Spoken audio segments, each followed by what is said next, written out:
Infinitas bendiciones, Pastor Sierra.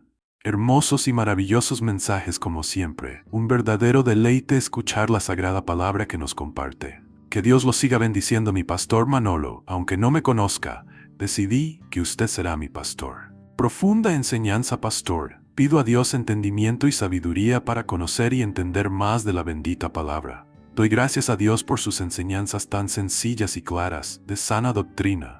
Ud es un siervo de Dios excepcional. Palabras, sino que bueno, era un hombre, pero físicamente sí, por fuera, pero a la hora de la verdad, pues él podía estar meses sin comer, podía prescindir de la bebida, no tenía necesidad de dormir, no era un hombre que tenía sentimientos o emociones como los que puede tener un ser humano. ¿Quién era realmente Jesús? ¿Era realmente divino? ¿Era 100% divino, 100% humano? La porción que más claramente nos habla acerca de esta especie de mezcla entre su naturaleza humana y divina, la vamos a leer esta tarde. Está en Filipenses capítulo 2, a partir del versículo 5. ¿Lo tienen, hermanos? Es una porción extraordinaria y dice así: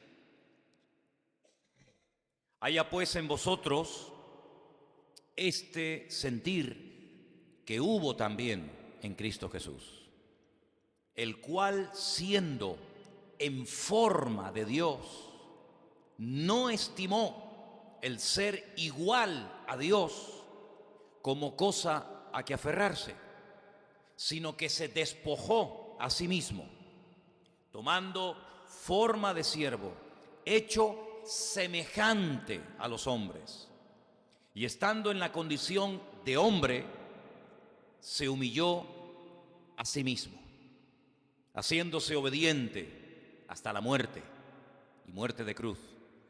Por lo cual Dios también le exaltó hasta lo sumo y le dio un nombre que es sobre todo nombre, para que en el nombre de Jesús se doble toda rodilla de los que están en los cielos y en la tierra y debajo de la tierra, y toda lengua confiese que Jesucristo es el Señor, para gloria de Dios Padre. ¿Cuántos dicen amén? Amén. La carta a los Filipenses es una carta que entra dentro de la clasificación de epístolas de prisión. Hay 4 cartas en el Nuevo Testamento que Pablo las escribe desde la cárcel. Filipenses es una de ellas. Y la palabra más repetida, parece mentira, ¿no?, es la palabra gozo o la palabra regocijo. Parece mentira que un hombre que sabía que le quedaban pocos minutos o días de vida, condenado a muerte en una cárcel en Roma, repitiera tanto la palabra gozo, regocijaos, etcétera, etcétera, ¿no? Ahora, a lo largo de esta carta, Pablo fundamentalmente le pide 5 cosas a esta congregación. Lo primero que le pide a la iglesia es que guarden la armonía, que guarden la unidad.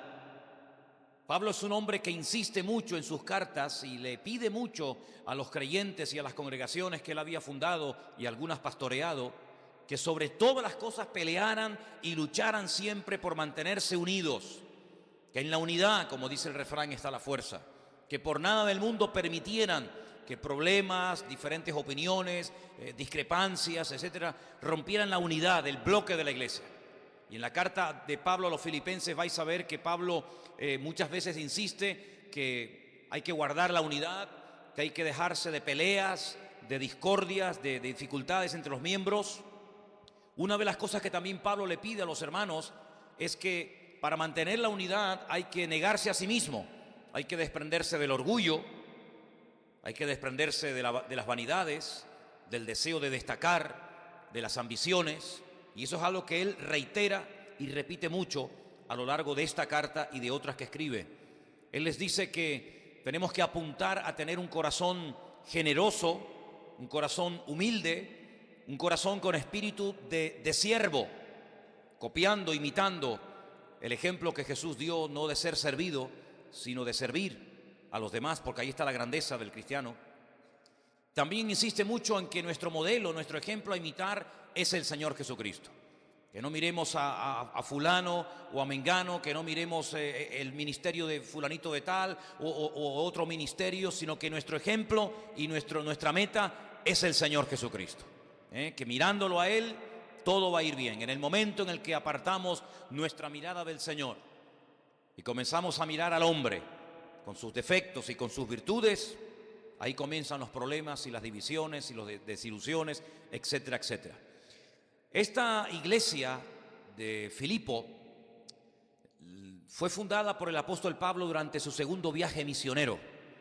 Y fue fundada de una forma un tanto extraña, porque dice la Biblia que la razón que lo motivó, la razón que lo llevó a la ciudad de Filipo fue una visión que él durante la noche recibe mientras está buscando nuevos lugares para predicar el evangelio.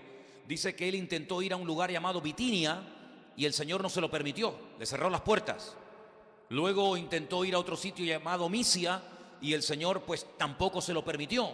Y durante la noche, mientras dormía, mientras descansaba, dice la Escritura que él tuvo un sueño y dice que vio a un varón macedonio que le decía algo así como: ven, pasa y ayúdanos.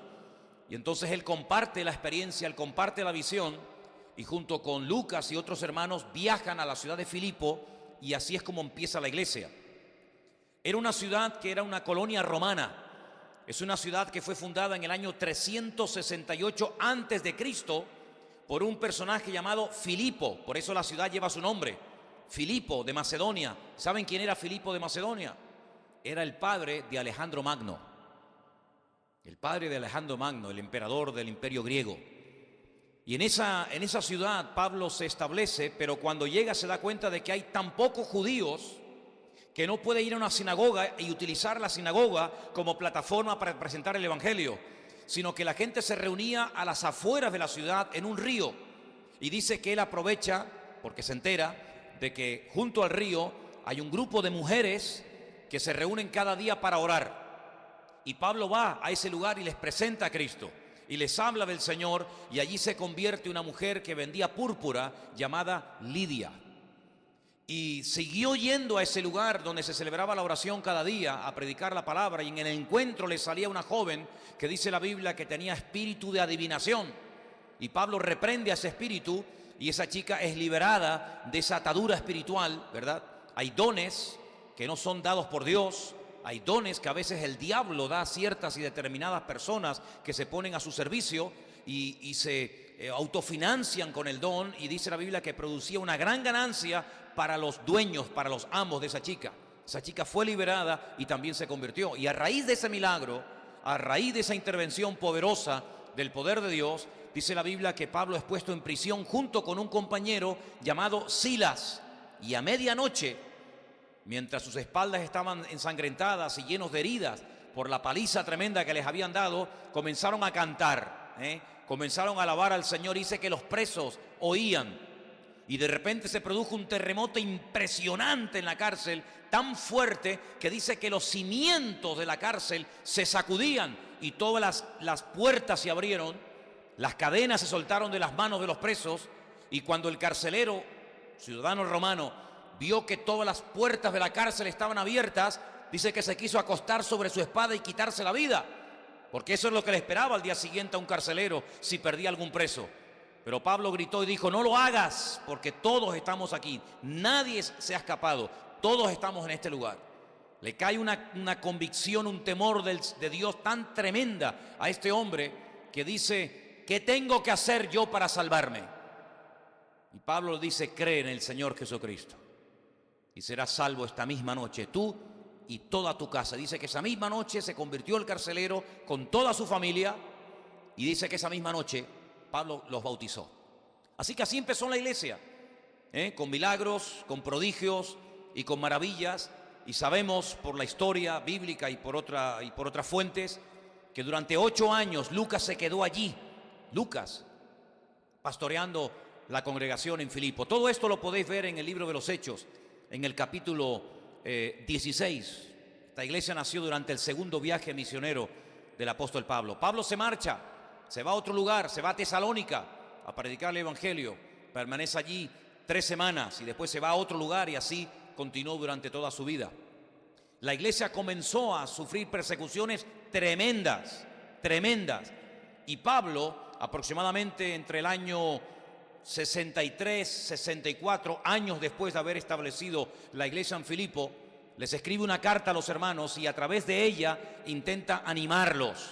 Tranquilo, hermanos, estáis siendo perseguidos, pero no solamente ustedes, sino también otros hermanos en otras partes del Imperio Romano también están siendo perseguidos. Él intenta alentarlos, le da gracias al Señor por la vida de los filipenses, porque dicho sea de paso, fue la única iglesia de todas las que fundó Pablo, que fueron unas cuantas, la única iglesia que le ayudó a él económicamente, enviándole en varias ocasiones ofrendas, curiosamente, fue la iglesia de Filipo.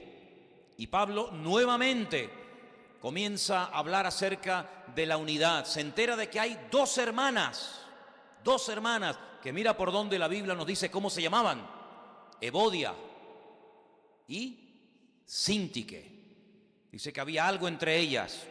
No dice la Biblia qué ocurría, pero sí relata la Escritura de que entre Evodia y Síntique no había unidad. Había algo había ocurrido, y Pablo dice: yo les ruego, les suplico a estas dos hermanas de la congregación que se porten como cristianas. Y no vamos a darle lugar en ningún momento a las peleas internas, porque en medio de las persecuciones, en medio de la presión espiritual en la que estáis, lo último que le tenéis que dar lugar es a la división, porque eso se va a volver en vuestra contra. Y por eso dice: ruego a Evodia y a Síntique que las dos hermanas sean de un mismo sentir. Ahora, el apóstol Pablo, sin lugar a dudas, con una inspiración del cielo tremenda, presenta a Cristo en este capítulo, en esta porción que hemos leído esta tarde, de una forma realmente tremenda. Y vamos a ir analizando algunas frases del pasaje que hemos leído esta noche muy interesantes. Por ejemplo, en el versículo 1 de la carta a los Filipenses, capítulo 1:1, Pablo dice que junto con Timoteo, que son siervos de Jesucristo, escribe la carta a todos los santos que están en Cristo Jesús. Ahora, él utiliza muchas veces la palabra santos cuando escribe una carta, sea a los filipenses o sea a cualquier otra congregación. Y aunque parece que esto lo tenemos claro, y parece que ya la palabra santos sabemos lo que es y lo que no es, a lo que hace y a lo que no hace referencia a la palabra, yo creo que es bueno en esta tarde aclarar a quién se refería Pablo cuando hablaba de los santos. La palabra santo en hebreo sabéis que es kadosh, pero el Nuevo Testamento se escribió en griego y la palabra es agios. Y la palabra agios, cuando se mencionaba esa palabra en la cultura griega, no les venía a los griegos a la cabeza lo que a lo mejor nos puede en un momento determinado venir a nosotros, sino que esa palabra hacía referencia a un tipo de personas diferentes. Es decir, que la palabra agio se puede traducir de dos formas. Optaron por traducirla por la palabra santos, pero también se puede traducir perfectamente por la palabra diferentes. Es decir, yo le escribo a los diferentes, a las personas que viven en la ciudad de Filipo, pero su forma de hablar, su forma de vivir, su forma de comportarse es diferente. Y a esos diferentes se le llamaba agios o santos. Y cuando vamos a la Biblia encontramos que Dios utiliza mucho esa palabra. Agios en el Nuevo Testamento, kadosh en el Antiguo Testamento. Y vamos a poner aquí una pequeña lista para que la podáis comprobar.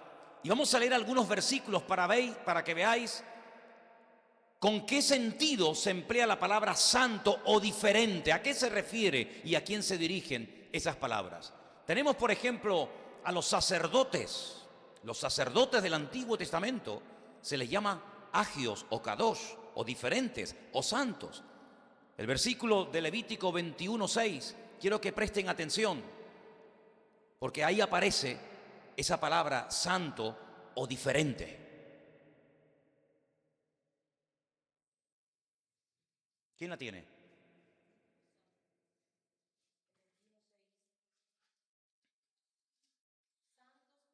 Santos serán a su Dios y no profanarán el nombre de su Dios, porque las ofrendas encendidas para Jehová y el pan de su Dios ofrecen, por tanto, serán santos. ¿Os dais cuenta? Cuando el Señor escoge a una tribu, que fue la tribu de Leví, para que fueran sacerdotes, los está escogiendo, los está apartando del resto de las familias para que no se dediquen a la agricultura, que no hay nada malo en ello, para que no se dediquen a la ganadería, que no es ningún delito, sino yo quiero que esta gente, que los conocemos como sacerdotes, quiero que sean diferentes. Por eso ellos no pueden ser agricultores, ni ganaderos, ni propiedades pueden tener, ni tierra van a heredar. El Señor dice, yo soy la tierra de ellos. Ellos van a ser santos.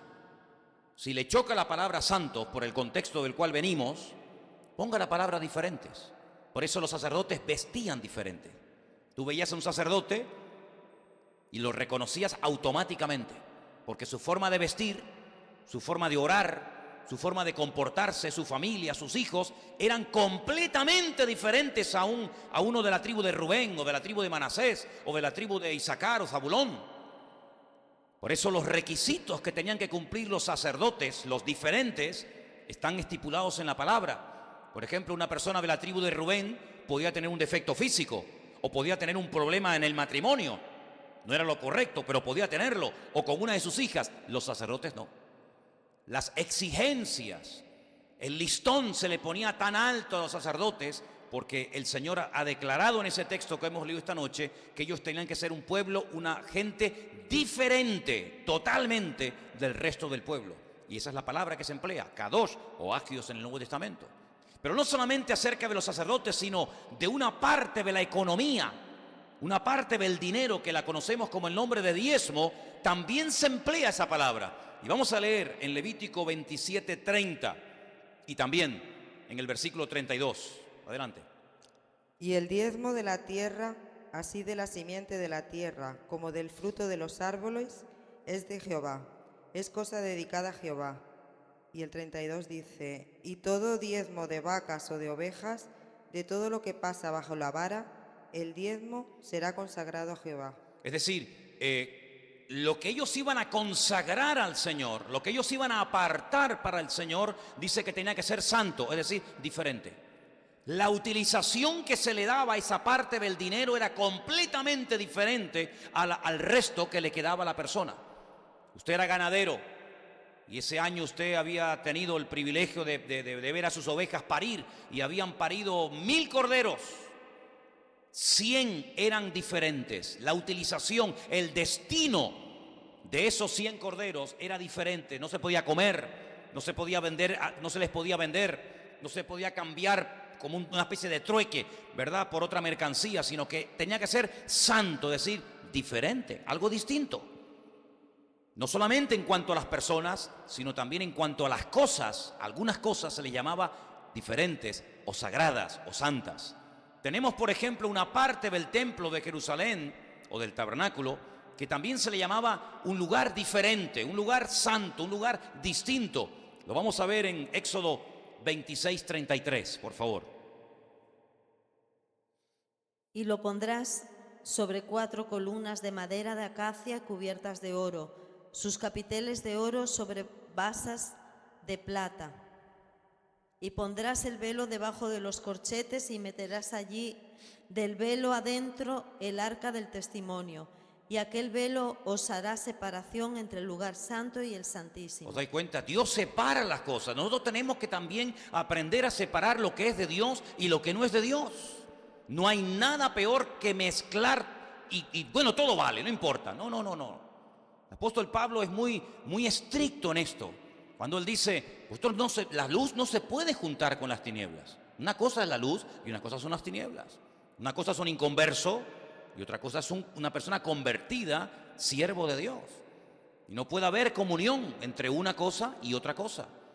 Dios es muy escrupuloso a la hora de marcar una diferencia entre lo que le pertenece a Él y lo que no le pertenece a Él, lo que es de Dios y lo que no es de Dios, ¿verdad? Y por eso Él dice, bueno, aquí hay una parte que es el atrio, aquí puede entrar todo el mundo, pero de aquí para allá no, de aquí para allá no. De aquí para allá hay una línea, de aquí para allá hay un velo, y aquí no puede entrar cualquier persona. Aquí no puede ni siquiera entrar de cualquier forma los que puedan entrar, porque esto es un lugar santo.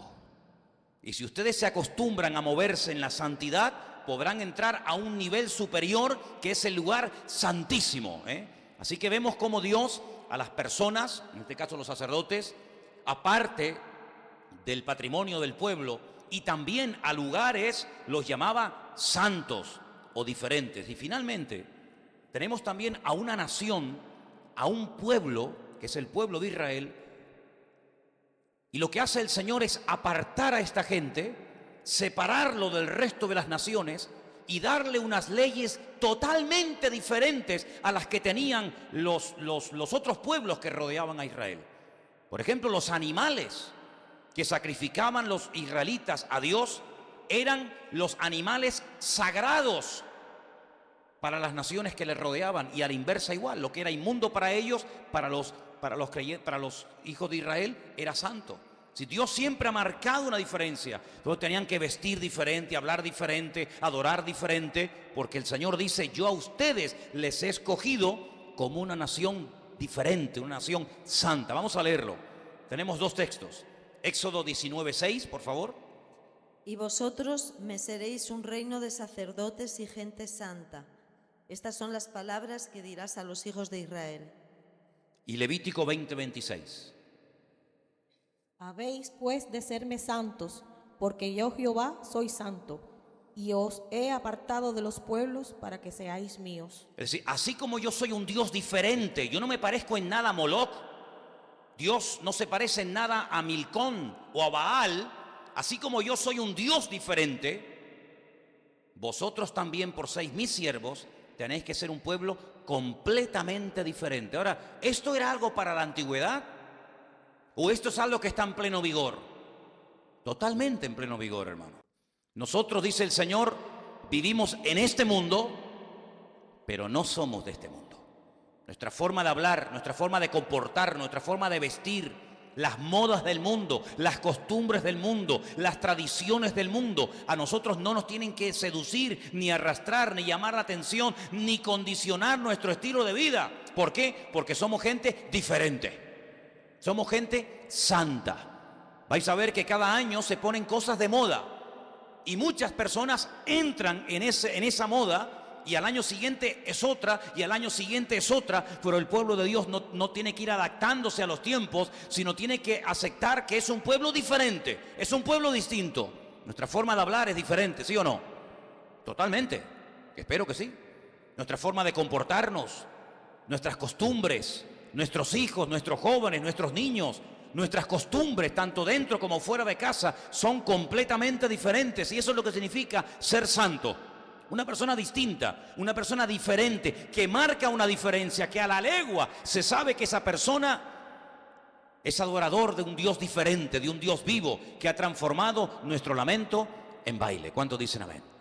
No puede haber, decir, bueno, será, no será, no, simplemente viéndote, hablándote, escuchándote, oyéndote hablar 2 minutos, ya uno sabe si eres o no eres, porque somos gente diferente. Eso es lo que dice la palabra, y eso es lo que Pablo insiste en la carta a los Filipenses. Ustedes tienen que ser gente que lo tiene que tener claro, no imitar al mundo, en todo caso que el mundo les imite a ustedes, porque ustedes son gente santa y gente diferente. Ahora bien, cuando vamos al pasaje que hemos leído esta noche, hay varias frases que yo quiero un poquito aclararlas. Por ejemplo, la del versículo 6, Filipenses 2:6.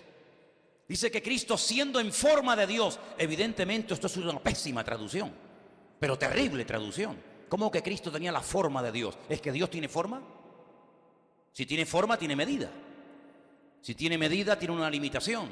Luego la palabra forma es una terrible traducción que nos viene a la mente de que Cristo era como una especie de copia, una especie de reproducción, una especie de clon de Dios. Y Cristo no imitaba a Dios. Cristo no se parecía a Dios. Cristo no era un clon ni una copia de Dios. Cristo era y es Dios. Él no jugó él no estaba haciendo un papel como puede hacer un actor. Decir, mira, tú vas a ser el malo de la película, o tú vas a ser el asesino o el detective, o tú vas a ser el que mata a la chica, o tú vas a ser el que enamora a la chica. Cristo no estaba haciendo un papel. Cuando Él vivió como hombre, era 100% hombre. Pero ¿qué fue lo que pasó? Si era verdaderamente Dios, ¿cómo Él no podía estar en 2 sitios al mismo tiempo? Porque ningún hombre puede estar en 2 sitios al mismo tiempo. Ningún hombre puede estar en 2 sitios al mismo tiempo. Ningún hombre puede estar en Capernaum y en Jerusalén predicando al mismo tiempo. Jesús como hombre no podía. Jesús como hombre le entraba sueño y aprovechaba el viaje en la barca para ir de una parte a otra del lago de Genesaret para dormir y descansar un poco. Jesús como hombre sabía lo que se siente cuando uno tiene sed, con el ardor del calor de la tarde, cuando le dijo a la samaritana, dame un poco de agua. Y Jesús sabía perfectamente como hombre lo que era el dolor, lo que era el desprecio, lo que era la humillación, porque Él era 100% hombre. Pero cuando dice aquí que Él siendo en la forma de Dios, tenemos que pararnos y aclarar un poquito esto de que, ¿qué significa que tenía la forma de Dios? Hay dos palabras en este texto. La primera palabra es la palabra siendo y la otra palabra es la palabra forma. ¿La veis en el versículo 6? Siendo en forma de Dios. La palabra, para la palabra hacer o siendo, nos habla acerca de la esencia de Dios. Las cosas tienen una esencia, el agua tiene una esencia, todo tiene una esencia, ¿verdad? Un origen inmutable que no se cambia. Pero cuando habla de la forma emplea otra palabra completamente diferente. No voy a estar ahora aquí diciendo palabras extrañas porque para qué, pero simplemente decirles que cuando uno lee el texto original, la palabra siendo es una palabra que nos habla de la esencia inmutable e inalterable de Dios. Y cuando hablamos de la palabra forma, que es otro término griego, nos habla acerca de una forma exterior cambiante, pero transitoria. Es decir, nuestra esencia es la de un ser humano. Nosotros nacimos humanos, viviremos toda la vida como seres humanos y nos moriremos como seres humanos. Es decir, nuestra esencia es inmutable e inalterable, pero nuestra forma exterior es cambiante. Por ejemplo, la forma, la apariencia que tú tienes hoy no es la que tú tenías hace 40 años atrás. O alguno está exactamente igual que hace 40 años. Cuando llegue la gente y dice, oye, por ustedes no pasan los años, no le hagas ni caso. No le hagas ni caso. Oye, estás igualito que siempre. Ya. Yo estoy congelado, estoy petrificado. Es decir, nosotros fuimos un día un bebé que tuvo que aprender a caminar y que tropezaba y se caía. Pero ese niño un día se puso de pie y aprendió a caminar y a correr. Y un día fuimos un adolescente y tiempo más tarde un joven. Y nuestra apariencia exterior va cambiando. Eso es lo que habla la Biblia cuando dice que Él vino en forma, pero Él era. Es decir, Él no tenía que imitar a Dios para parecerse a Dios. Es que Él era Dios con forma humana y su forma era cambiante. Si hubiéramos visto a Cristo a la edad de 8 años, era completamente diferente a la edad de 20 y completamente diferente a la edad de 30. Porque las formas externas van cambiando y Cristo como ser humano cambiaba, pero la esencia de Dios nunca cambió. Él era inalterable, pero la forma exterior de Cristo cambiaba porque era transitoria. ¿Cuántos dicen amén? Él no tuvo siempre la misma forma. Él no era igual, ya digo, con 12 años que con 33. Su forma externa iba cambiando, pero la esencia de Él como Dios era inmutable. Él dice que él no estimó el ser igual a Dios. Cristo no era una copia de Dios. Si está Dios y esto es una copia. Cogemos este papel, nos vamos a la máquina y hacemos una fotocopia y tú la miras y es exactamente igual. Cristo no era una fotocopia de Dios, Cristo era Dios. Si no entendemos que Cristo era Dios, entonces ¿quién era? ¿Quién era entonces? El gran problema que muchos han tenido y por eso han juzgado a Cristo y por eso dice que presentaron ese argumento ante Poncio Pilato es que Él, siendo hombre, intentó ser Dios. Y es todo al revés. No es que Él como hombre aspiraba a ser Dios, sino que Él siendo Dios aspiró y anheló ser hombre, que es todo lo contrario. Es todo lo contrario a la filosofía de vida de Adán. Para Adán era una tentación el comer del fruto prohibido, porque lo que le dijo Satanás es que si comes del árbol prohibido, serás como Dios. Pero sin embargo, para Cristo no era ninguna tentación ser Dios, sino que Él era Dios. Y por amor a la humanidad, deja su divinidad temporalmente a un lado, no su esencia, sino su divinidad, y se humana, se encarna. Y algunos dicen, eso es imposible. No es imposible, porque si Dios no pudiera hacerse hombre, entonces se rompe un principio fundamental y elemental de nuestra fe, que es que Dios es todopoderoso. Si Dios no puede hacerse hombre, aunque quisiera hacerlo, entonces nuestro Dios no es todopoderoso. Ya lo hemos pillado en algo que no puede hacer. Quieres ser hombre, pero no puedes. Quieres nacer de una mujer, pero no puedes. Quieres comer como un ser humano, pero no puedes. Quieres sentir lo que es el frío, el hambre, la soledad, la angustia, el rechazo, pero no puedes, porque para ti es imposible, pero para Dios no hay nada imposible. ¿Cuántos dicen amén? Él decidió libre y voluntariamente rechazar temporalmente a su esencia, a lo que Él era, desde la eternidad hasta la eternidad. ¿Y por qué lo hizo? Por amor a ti y por amor a mí. Para Él no era una tentación hacerse Dios. Eso fue para Adán, pero para Él no fue tampoco una tentación hacerse hombre, sino para Él fue un acto de amor y de misericordia, de querer descender. Y dice la Biblia que el que desciende, Dios lo levanta sobre lo sumo. ¿Cuántos dicen amén? Así que, amados hermanos, no es como los dioses de la mitología griega, que de vez en cuando se humanaban, que de vez en cuando se hacían hombre o mujer y aparecían y jugueteaban y corrían y violaban y secuestraban, ¿verdad? Estudien la historia de Europa.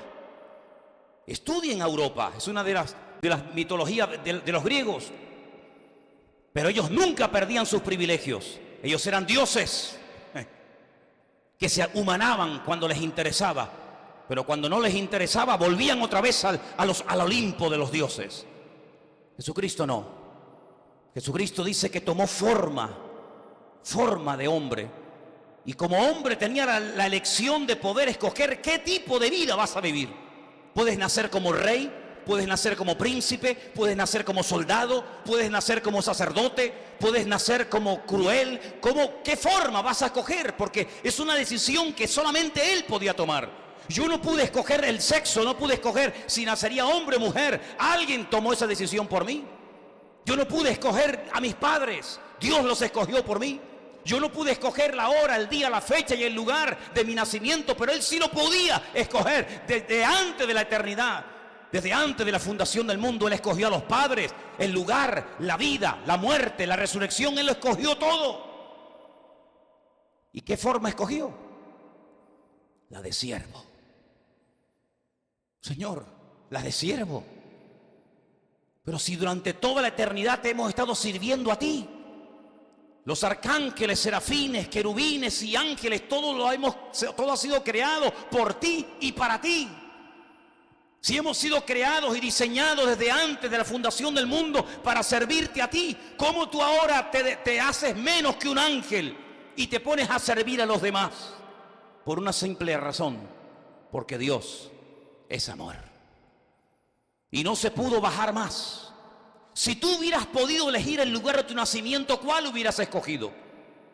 Si hubieras podido escoger la época, el año, la familia, el apellido, seguramente hubieras optado, no sé, por otro lugar, otros nombres, otro apellido. ¿Sabe Dios qué? Hubieras decidido nacer como rey, como emperador. Él tuvo esa elección en su mano y Él decidió nacer en el país más pequeño, en el pueblo más pequeño, insignificante, en la familia más humilde, y optar por la vida más humilde y más oscura que un ser humano puede escoger, que es la de siervo bajo la opresión de un imperio llamado Roma. Se despojó, se anonadó, como dice verdaderamente el texto, y ninguna Biblia lo ha traducido así, lamentablemente. Se vació. ¿Se vació de qué? De lo que era. Se vació de su divinidad. Se vació totalmente y habitó entre nosotros. Y dice la Biblia, y vimos su gloria. Se autolimitó. Decidió limitarse en espacio y en tiempo. Decidió limitarse. Y la pregunta es, ¿por qué tanta humillación? ¿Por qué tan bajo? Cuando entendemos todo esto, hermanos, podemos captar un poco de la misericordia y del amor de Dios. Dios nunca pierde, Él siempre gana. Cuando los ángeles le fallaron, cuando algunos ángeles se rebelaron contra él, cuando Satanás se rebeló contra él, intentó apartarlo y quitarlo del trono, Dios no movió ni un solo dedo para restaurarlos en la posición original. No hay restauración en el mundo angelical, no hay restauración, no hay segunda oportunidad. Cayeron y ahí se quedaron. Pero cuando el hombre va a ser creado en su omnisciencia, él sabe que lo que va a crear no es un ser defectuoso y por eso falló, sino que es un ser perfecto y por eso falló. Y ustedes dicen, pero esto es una incongruencia, porque lo defectuoso es lo que falla y lo perfecto es lo que nunca falla. No, al revés, al revés. Era tan perfecto el ser humano que Dios creó, que el hombre sí que es un clon en cierto sentido de la naturaleza divina, y le da la capacidad de escoger lo que llamamos nosotros vulgarmente el libre albedrío, la capacidad de poder decidir entre el bien y el mal. Eso forma parte de la perfección. Si no formara parte de la perfección el que el hombre pudiera rebelarse contra su creador, entonces sería un autómata, sería un robot y no un ser a la imagen de Dios. Porque el único que tiene capacidad de escoger es Dios. Y Dios escogió lo que ya les acabo de decir para su Hijo Jesús y la vida que le dio a su Hijo. Y el hombre tenía la capacidad de escoger entre adorar a Dios o no honrar a Dios, entre servirle o desobedecerle, y optó por la desobediencia.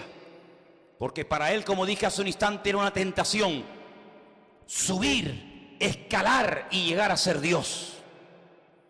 Sin embargo, amados hermanos, hasta el día de hoy estamos sufriendo las consecuencias de la egolatría, es decir, el recibir adoración como si uno fuera Dios, cuando solamente hay un Dios, y al Señor tu Dios adorarás y a Él solo servirás. Por eso dice aquí que Él no se aferraba, no se agarraba violentamente a la divinidad, porque no quería compartirla con nadie. No es eso, no tiene nada que ver con eso. Él no consideró el existir en igualdad con Dios como algo que tenía a lo que aferrarse. No se aferró a la igualdad con Dios como reteniéndola celosamente para sí, sino que voluntariamente se desprende de ella. Y ahora podemos entender cómo Él era capaz de leer los pensamientos de la gente, y cómo era capaz de multiplicar panes y peces, y cómo era capaz de caminar por encima de las aguas, y cómo era capaz de perdonar pecados, y cómo era capaz de decirle, he aquí un verdadero israelita, pero si nunca me has visto, yo te vi a ti cuando estabas debajo de la higuera. Y ahora podemos entender por qué Él dijo, yo soy antes de Abraham. Y le dijeron, pero si no tienes ni 40 años. Dice, yo soy antes de Abraham y vosotros sois de vuestro padre el diablo, porque el diablo peca desde el principio, como vosotros también. Y por eso podemos entender, amados hermanos, cómo Él era capaz de adelantarse en el tiempo y en el espacio y decirle a uno, aunque no lo aceptes, aunque no lo entiendas, aunque no lo veas ahora, tú me negarás a mí 3 veces. Y no es que estuviera profetizando, sino simplemente está relatando por adelantado lo que va a ocurrir en minutos o en horas posteriores. Porque para Dios el presente, el pasado y el futuro ocurre todo en el mismo tiempo, porque Él lo sabe todo desde antes de la fundación del mundo. La pregunta es, si Él sabía que Adán y Eva le iban a pecar, ¿para qué los creó? Si tú sabes que te vas a comprar un coche y mañana se te va a reventar el motor y te va a dejar tirado en la autopista, ¿para qué lo compras?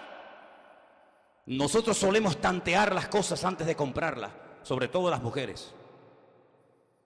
No es que Elena me hizo así, me tocó antes de casarse conmigo. Pero muchas veces cuando vas a un sitio y vas a comprar una tela, ¿no la tocan? Dios tocó nuestro material para ver de qué estábamos hechos. Y dijo, a ver, barro, tierra. ¿Quién da la vida por un muñeco de barro? ¿Quién da la vida por un muñeco de barro que no vale nada? ¿Alguien quiere esto? ¿Alguien quiere este muñeco? Jesús dijo, yo lo quiero. Sóplales aliento de vida, dales un tiempo de vida, que se comporten como lo que son, como muñecos de barro, que se crean que son dioses, pero son muñequitos de barro con vida, Y cuando hayan caído en lo más bajo, yo bajo y los rescato y los compro con mi sangre. Y el Padre dijo, tú lo has dicho, así será. Por eso el apóstol Pablo dice, amados hermanos, que para él no era una lucha interior, me agarro a lo divino, lo suelto, lo comparto. No, para él no era ningún problema. Porque hay algo que tenemos que tener bien claro en nuestra vida, y es que nuestro Dios es un Dios de amor. Y el amor da, el amor se ofrece, el amor se manifiesta. Y qué mejor manifestación del amor de Dios que Él mismo en persona, que venga a morir por nosotros. Por eso cuando los discípulos entendieron quién era, cuando por fin entienden a quién tienen delante, dice que postrándose lo adoraron. Lea el último versículo del Evangelio según San Lucas. Dice, ellos después de haberle adorado, vuelven a Jerusalén con gran gozo. La pregunta es, ¿tú tienes claro quién es Jesucristo para en tu vida? ¿Tú tienes claro que es mucho más que un personaje histórico? ¿Tienes claro que Jesucristo es Dios en carne y hueso, Emmanuel, Dios con nosotros, limitándose temporalmente, transitoriamente, por amor a tu vida? ¿Lo tienes claro? Si no lo tienes claro, la primera crítica no aguanta. Ante el primer problema no aguanta, pero cuando uno lo tiene claro, uno dice, ¿a dónde voy después de haberte conocido si tú tienes palabra de vida eterna? ¿Cuántos dicen amén? ¿Lo tienes claro? Los magos de Oriente lo tenían clarísimo. Ahí tenemos la esencia de Dios. Su forma exterior es cambiante, va a crecer, pero la esencia es la de Dios. Y por eso se postraron y le adoraron a un niño que no hablaba, a un niño que no hacía nada, pero que por fuera era un niño, pero por dentro era la mismísima esencia del Dios vivo y verdadero. ¿Cuántos dicen amén? En Juan capítulo 1, los primeros versículos, nos habla un poco más claro acerca de esta unión entre esa divinidad eterna y esa humanidad temporal de Jesús. Juan capítulo 1, verso 1. Es un capítulo maravilloso que, si te fijas, empieza con las mismas palabras con las que empieza la Biblia. Si alguien ha comenzado a leer la Biblia desde el principio, te vas a dar cuenta que las primeras palabras de la Biblia son en el principio, que en hebreo es una sola, Bereshit. Y cuando vas al Evangelio según San Juan, te encuentras que en hebreo empieza con la misma palabra, Bereshit. Pero no dice en el principio era Dios, en el principio creó Dios los cielos y la tierra, sino que dice en el principio era el Verbo. Y el Verbo era con Dios y el Verbo era Dios. Es decir, que el Verbo y Dios es lo mismo, exactamente lo mismo. Pero en la omnipresencia de Dios, en el deseo soberano de Dios, decidieron separarse temporalmente para luego volver a unirse en uno. Porque eso es lo que vamos a ver en la eternidad, la unicidad de Dios. Este era en el principio con Dios. Y ahora escucha, todas las cosas, cielo, tierra, sol, luna, todas las cosas fueron hechas por Él. Y sin Él, nada de lo que ha sido hecho fue hecho. Luego la pregunta es, ¿quién creó? ¿Dios o Jesucristo? No es A o B, no es uno u otro. ¿Quién creó?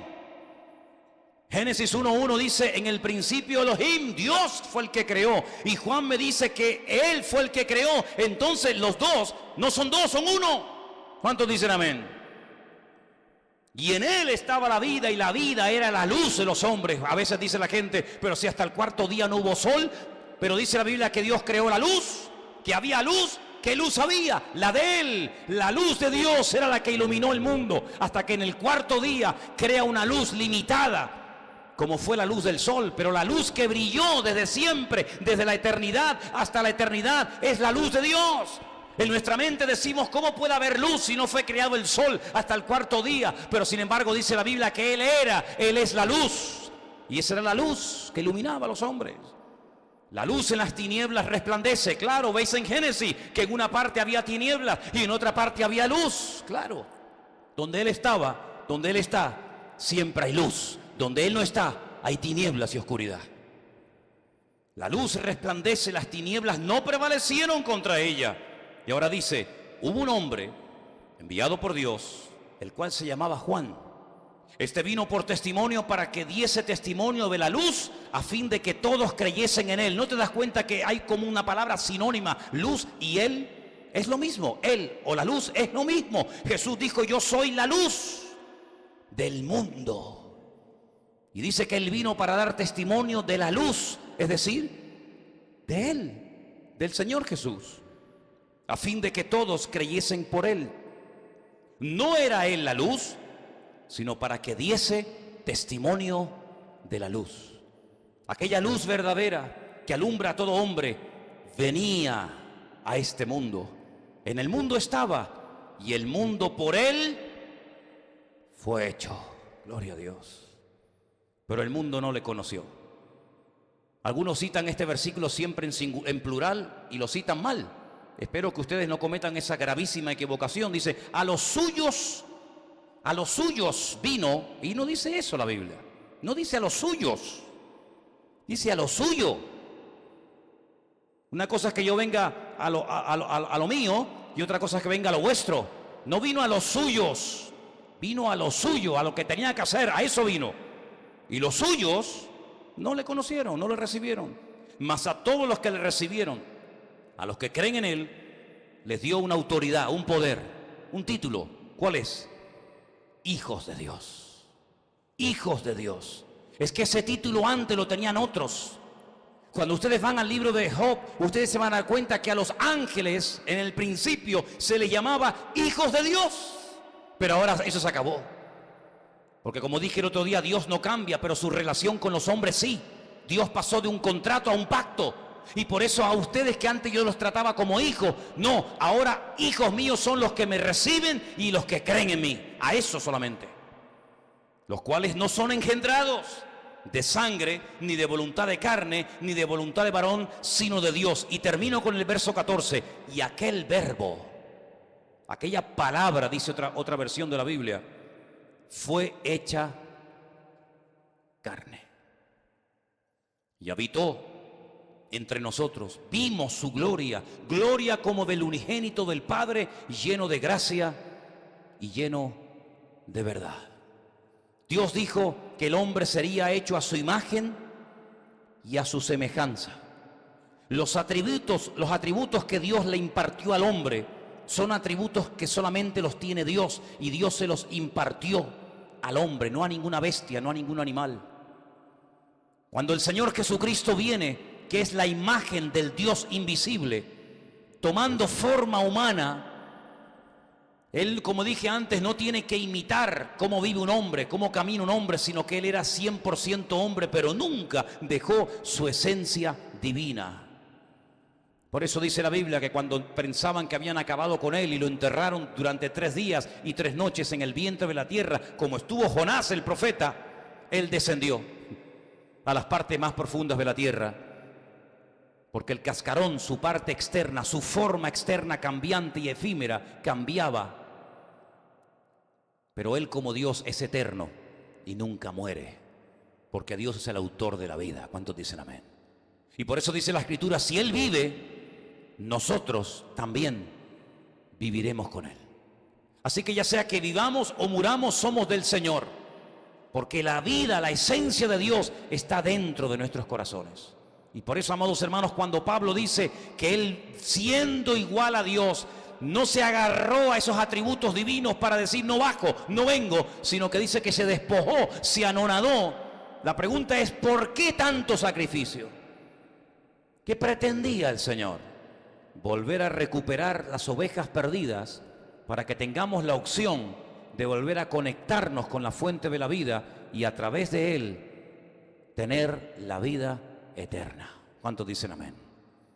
Así que espero que en esta noche todos y cada uno de los que estamos aquí entendamos quién es verdaderamente Jesucristo. Cierra tus ojos ahí donde estás.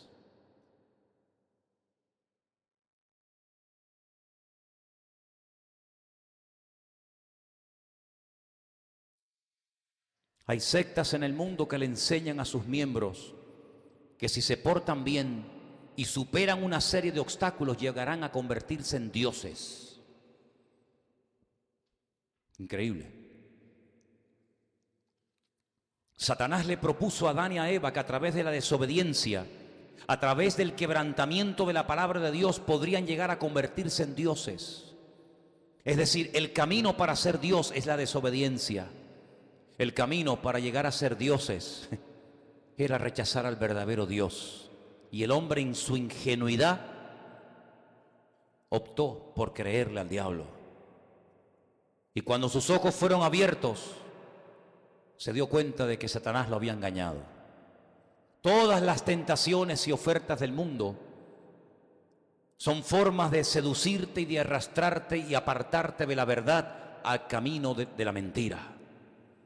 Si quieres verdaderamente levantar cabeza, si quieres verdaderamente vivir en victoria, si quieres verdaderamente superar las cosas de este mundo, solamente te queda una opción. Y es mirarlo a Él y obedecerle a Él.